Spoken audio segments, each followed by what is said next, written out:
Hello and welcome to another Magic the Gathering video. So we're moving on through our nostalgic look at packs from the modern era.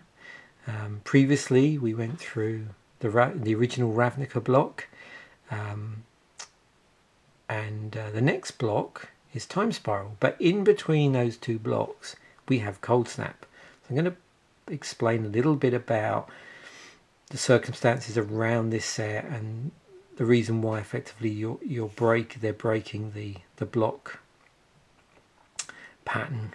So this was appears like it's a set on its own, but if you know a little bit about the history, you understand how this all came together. So first things first, anybody that's got into the game since 2009, we've probably got used to having core sets released every year. And this happened until there was a break in the core sets, and we've now got core sets back. But it was a yearly thing. Prior to that, core sets were actually released every other year. So every 2 years you had a core set. So, you know, the pattern would be something like you have a core set, then you have a 3-set block, then you have no core set, then you have another 3-set block, and then another core set. So you've got this gap in July, which is where around about when core sets are released, where there wasn't a set that fitted in with that pattern, or there was a space for something, and that's been filled through Magic's history with various sets. There's unsets, there's beginners sets, and there was Coldsnap. And what Wizards did for Coldsnap is they spun a story which backfired on them. So for a lot of people, the story they spun about the lost design file, they didn't realise it was made up. I think it was probably delivered a bit too sincerely, and so people didn't realise that it was supposed to be, it was a made up story, supposed to be, you know, I suppose a joke. So they had to release a statement to announce that fact. A lot of people were understandably irritated by that. Now the story was with the lost design file revolved around the fact that if you go back in time to early Magic sets, so anybody that's sort of into the whole idea of so-called block design will know that proper block design, where you've got, you know, a group of sets, in the case of that time in Magic's history, 3 sets that fit together thematically and are designed that way, and obviously over time that way they've meshed has got better, but thematically that didn't start till Mirage. Prior to that, there was this so-called Ice Age block which featured the Ice Age set, alliances and homelands. And really those sets were standalone sets, but they were just put together in this block. But it didn't make any sense thematically for a lot of that. So fast forward to the release of Coldsnap, what they said as part of this story was that Coldsnap was the lost design file for the 3rd set that should have been in the slot that Homelands was. So apparently the set took 6 weeks to design, so it had to be done pretty quickly. And what they tried to do was make sure that for the things like the mechanics and abilities and the themes, they sort of fitted in with Ice Age and alliances because they needed it to have that retro feel. So when we open the packs, you'll notice that the power of this and the balance between, say, spells and creatures might be a bit different than what we're used to. So, and also things like, you know, we see stuff like cumulative upkeep, cards where you've got to basically discard a card from your hand, so-called pitch cards, as part of the cost or the alternative cost, all sorts of things like that. Some old characters, land that doesn't tap for mana, snow-covered land, snow-covered super type, and cards that care about snow permanence. So all of that. A couple of new mechanics, recover and ripple for the set. One was sort of a graveyard matters, mechanic recover, and the ripple effect played around with the top of your library, I believe. But when we open these, we'll see. It did create a strange situation, because what you have now is at the time these packs would have been legal in standard. So in terms of playing them, there was no relation between this set and the so-called blocks that they were from. I mean, you could have created your own block sealed, I suppose, if you managed to have Ice Age and Alliance's products, but that's not how Wizards obviously did it in terms of when they were released and how the releases worked. So you would have just drafted this standalone or done sealed standalone.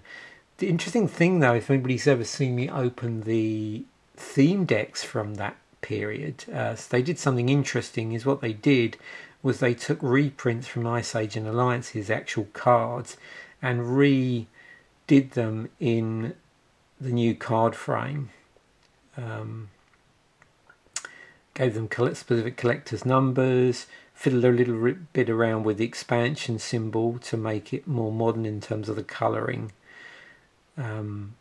So if you want to see that, the two unboxings I did was the deck Conjuring Cunning, which is the white blue deck, and Beyond the Grave, which was the black red green deck that we used for the I think the Commander Fodder series, where let me just get this out. So yeah, this fella was the lead legendary for that deck.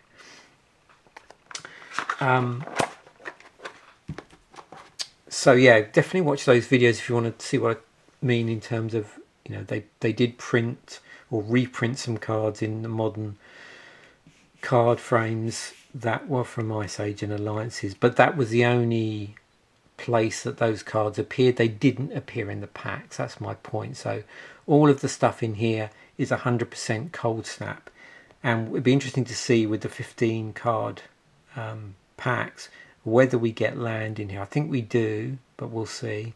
Because of course there wasn't any tournament packs as far as I know, and so the only way you got land would have been, apart from the boosters, would have been through a fat pack where they probably would have land in that. So I'm gonna do what I normally do. We'll do 2 videos. We'll open 5 packs on this video, 5 packs in a week's time. As I go through, I'm gonna flag up the recover and ripple cards. There's a whole load of cycles in here as well. We've got cumulative upkeep stuff, snow tap lands, hoses, kindle spells. That's where cards become more powerful when the same card is in a graveyard, and you'll see that in here. It's named after a card in Tempest called Kindle, basically, or that cycle. Rune Snag is the one in blue, I think, in here, and again we'll see how that works. So-called Martyr cycle. There was all of the basic lands would have been snow-covered lands. Pitch cards, where you remove cards from your hand instead of playing its mana cost as an alternative cost. Surge spells, tricolour creatures, and some uncommon gold spells. So several legendary creatures in here as well. There's wizards in the set, and some notable cards. You've got Dark Depths, which if we're very lucky we might get one of those. Auran Viper, Panglacial Worm, Hakon Stormghoul Scourge, apparently the first creature that can't be cast from your hand. So that's a legendary. There's also Vanish into Memory, and Counterbalance was in here. So we'll see what we get. I've not specifically looked at the prices, so you have to excuse me if I don't go crazy when I do open a super expensive car. Obviously, I know that one of the chase things in here is Dark Depths, so I'm going to be, pretty pleased if I get one of those. So let's get on. I've rambled on for quite a while now, for 10 minutes, but just so you can get an idea about where this fits in. So we're now going to open these packs. Okay, see the pack artwork there, something I probably should have shown on previous ones. There we go.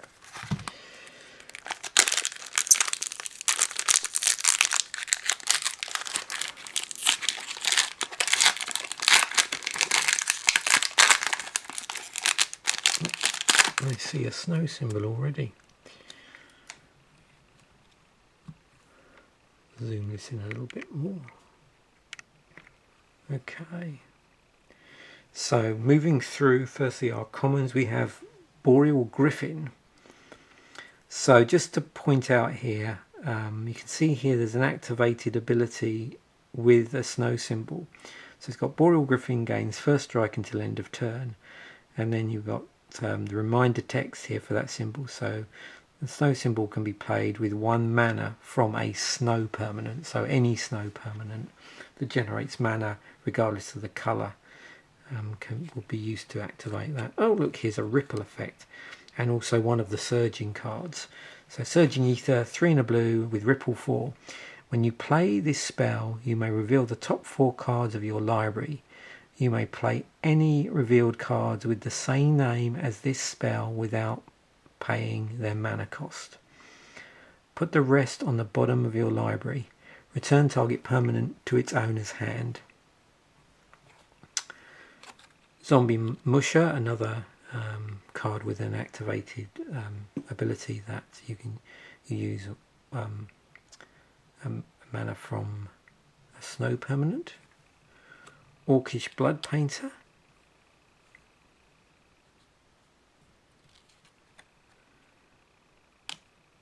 Okay, so this answers my question. So it looks like what they've done is, rather than put, like they do in a more modern pack where you've got lands, put the particular land at the very end of the pack in its own little slot. We're going to see if this has been like randomly placed amongst the commons.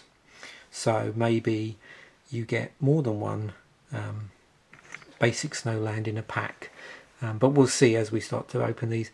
These are not super expensive, but I think all of these are more than $1, because they weren't printed in, this is the only set in this form that they were printed in. I mean, we've had other snow covered lands, but this particular ones obviously only appeared in this set. Sound the Call. Put a 1/1 green wolf creature token into play. With this creature gets +1/+1 for each card named Sound the Call in each graveyard. And you can see there were cards that, although they didn't specifically mention that ability, these sort of ripple effects that were going on, there were definitely quite a few cards that cared about the same card in the graveyard. So this Kindle type effect. Surging Dementia had ripple 4 on it.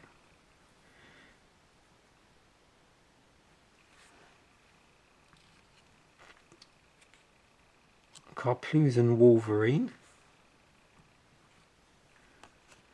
Thermal Flux, which had a modal spell, so choose one. Target non-snow permanent became snow until end of turn, or target snow permanent isn't snow, excuse me, it's still end of turn. Draw a card at the beginning of the next turn's upkeep. Another very typical thing to do. A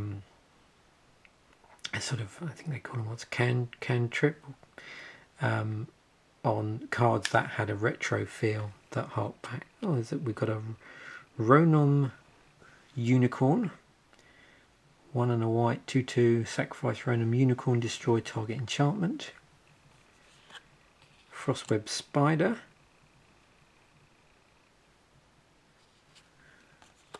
Flash Freeze was in the set. Phobian Phantasm. We're moving on to our uncommons here. With the way the symbol's designed, it can be tricky sometimes to see the rarity.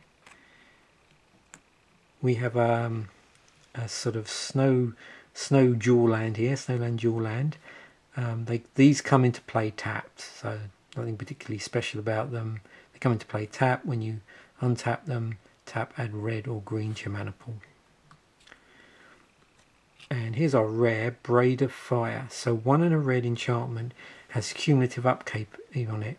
Add red to your mana pool. I think this is definitely one of the higher price cards. With the cumulative upkeeps, it was interesting. Some of the cumulative upkeeps worked against you, but some actually were advantageous. So the cumulative upkeep for this is it actually adds red to your mana pool, as opposed to you having to do something. And notice here in the one thing with cumulative upkeep, at the beginning of your upkeep, put an age counter on that permanent, then sacrifice it unless you pay its upkeep cost for each age counter on it. So as you put the age counters on it, the effect or the either the effect that it causes or the price you have to pay to avoid sacking this goes up. And that was very, obviously of its time, if you relate back to the original sets in this so-called block.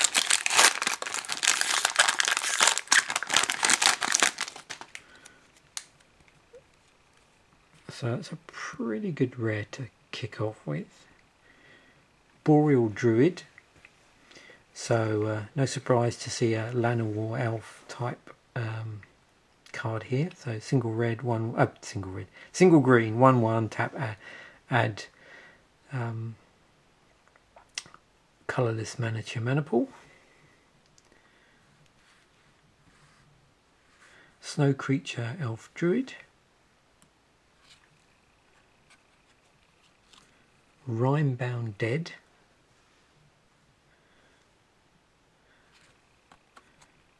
Another basic snowland for plains. Got Surging Flame, which has Ripple 4 on it. Burn spell there at instant speed. Gajoran Javelineer, so another cumulative upkeep. So with this one, has a cumulative upkeep of 1 mana of any colour. And so at the beginning of your upkeep, you put an age counter on this permanent, then sacrifice it unless you pay its upkeep cost, which of course is going up each turn. Gajoran Javelineer deals damage to target attacking or blocking creature equal to the number of age counters on Gajoran Javelineer. So you'll see that also the card, there's a tie-in in addition to you having to pay the cumulative upkeep. With this card, you've got a tie-in to those counters as well.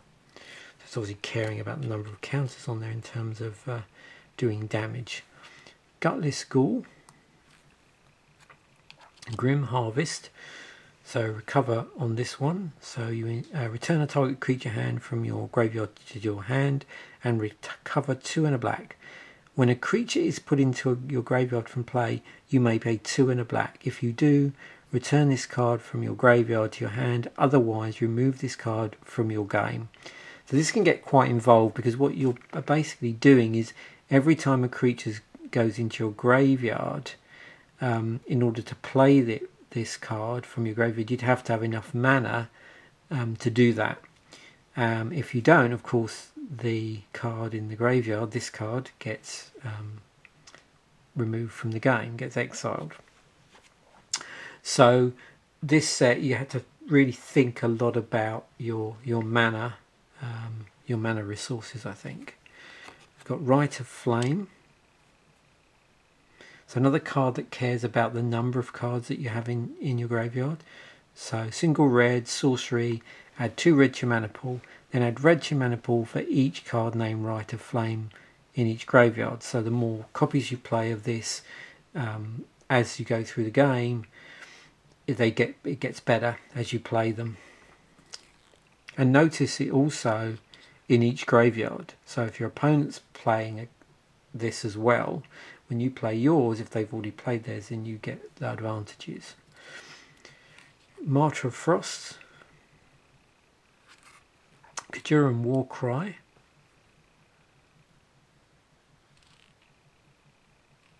similar thing, 1 and a white, creatures you control get +X/+X until end of turn, where X is 1 plus the number of cards named Kajuran Warcry in all graveyards. Another Frostweb Spider, Highland Weald, Arctic Nishoba, trample and a cumulative upkeep of green or white. When Arctic Nishoba is put into a graveyard from play, you gain 2 life for each age counter on it. Juniper Order Ranger, 3 green white, creature human knight. Whenever another creature comes into play under your control, put a +1/+1 counter on Juniper, on that creature, and a +1/+1 counter on Juniper Order Ranger. So a lot of +1/+1 counters going on there. And our rare is Phyrexian Etchings. So 3 black with a cumulative upkeep of a single black. And also at the end of your turn, draw a card for each age counter on Phyrexian Etchings. When Phyrexian Etchings is put into a graveyard from play, you lose 2 life for each age counter. Excuse me. Dear me.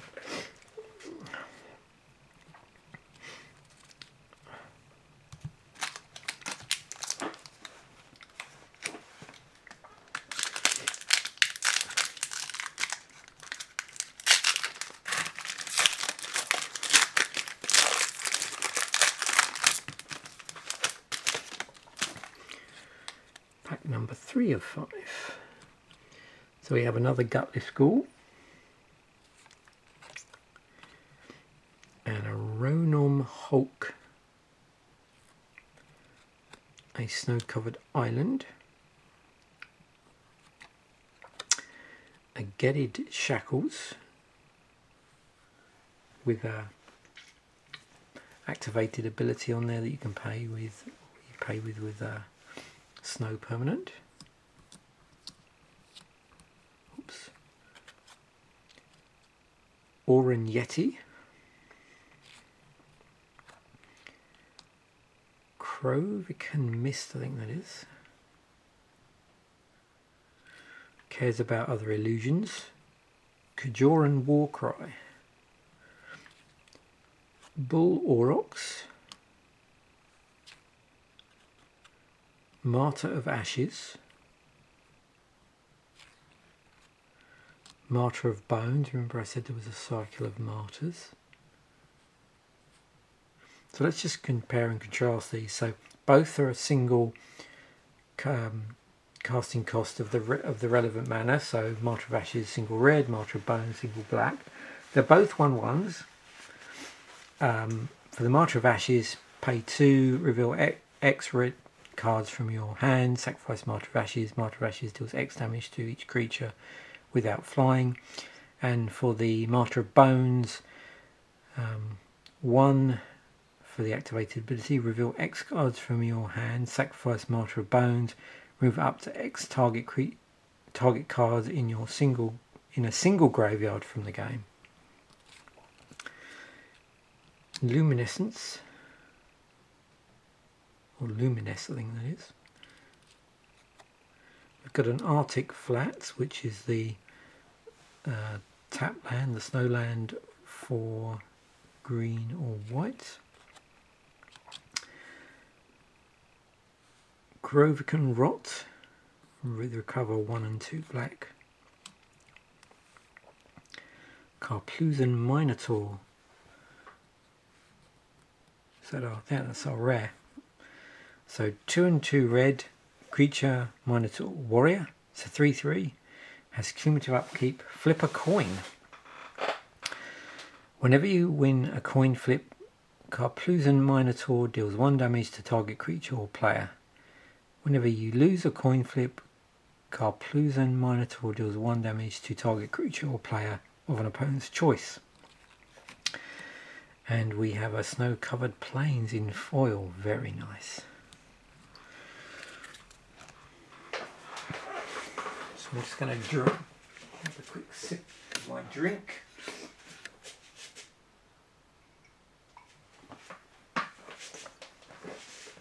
Oh, that's better.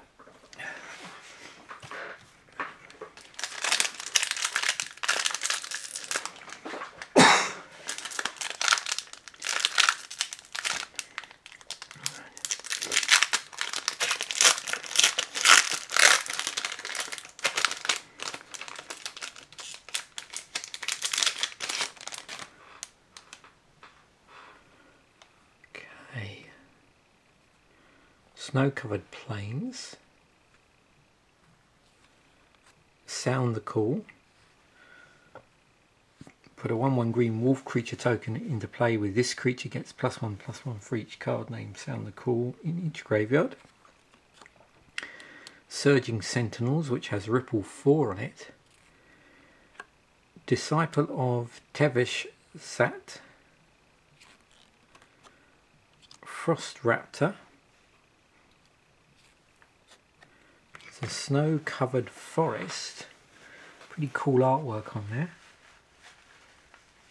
And you'll notice what the other thing with this, I suppose what they've tried to do with some of the artwork is make it look a little bit retro. They didn't. I don't feel they did it for all of the snow-covered lands, but certainly I think that was their idea with this. So. Carplusan Wolverine, another Surging Dementia. And another thing to flag up with this, it's a small set,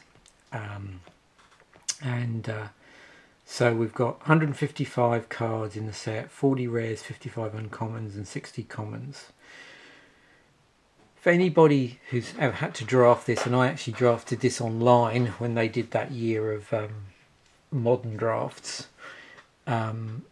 you get a lot of multiple copies of cards, and there's some interesting decks you can do because you've got a lot of these ripple cards like Surging Dementia at common, and so you can build up fairly easy in a draft multiple copies of this if you're actually going for those cards and they're not being picked up by someone else, obviously.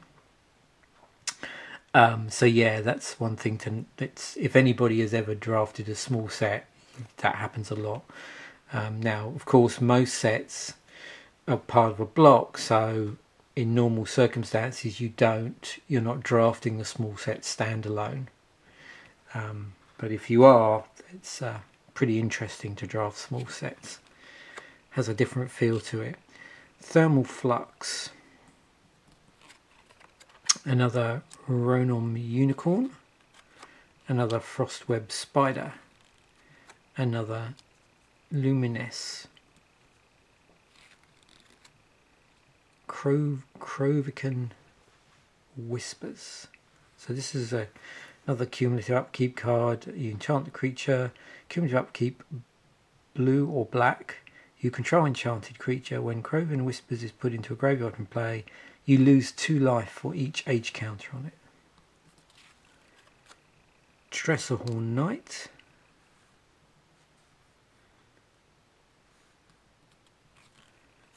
Excellent. I was hoping we would get a legendary creature. So in our rare slot we have Gaza Zol Plague Queen. Look at that retro artwork on there. 4 blue, black, red for a 5/5 a legendary creature vampire with flying and haste. Whenever a creature deals damage to Gaza Zol Plague Queen this turn, is put into a graveyard. Put a 1/1 counter on Gaza Zol. Whenever Gaza Zol deals combat damage to a player, you may draw a card. Okay, so our last pack for this video.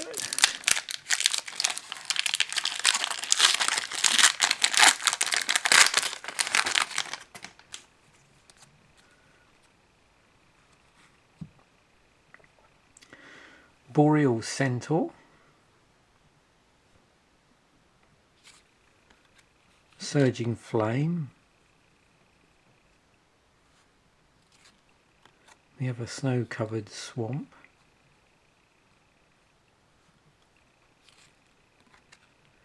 Kajoran, I can never say this one. Kiljoran Javelineer. Frozen Solid. Zombie Musher. Martyr of Ashes. A Martyr of Bones. That's interesting. Side by side in one of the other packs. Thermal Flux. Sun's Bounty, which has got Recover 1 and a white. Thermopod.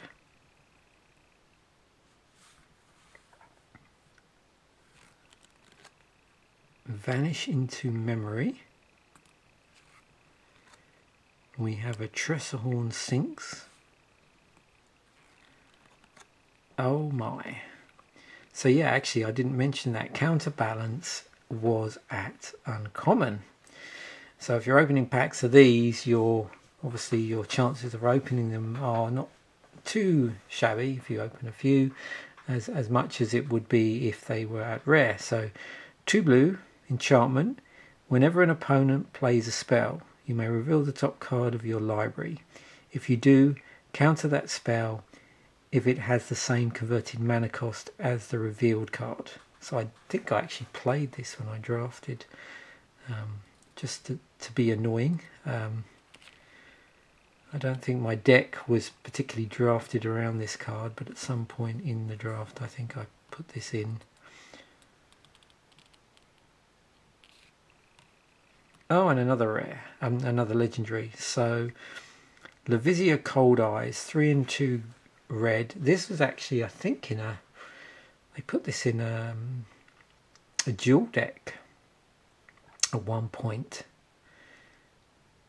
Was it the Might versus Mind deck? Anyway, I can't remember off the top of my head, but I'm pretty sure this was in one of the dual decks. Levisia Cold Eyes, 3 and 2 red, 3/3 legendary creature, Human Lord. Barbarians, Warriors and Berserkers get +2/+2 and have haste. So you don't very often see Human Lord as a subtype. Okay, so there we have it. That's I'm pretty pleased with those pulls. We got a couple of legendary creatures. We got a counterbalance. There was, I think, one of the first cards had one of the more expensive rares in it, I think. Yeah, so that's not bad. So that's the first of 2 videos. It's been a bit on the long side because obviously I wanted to explain the background to the whole Coldsnap saga. Anyway, thanks for watching. Bye for now.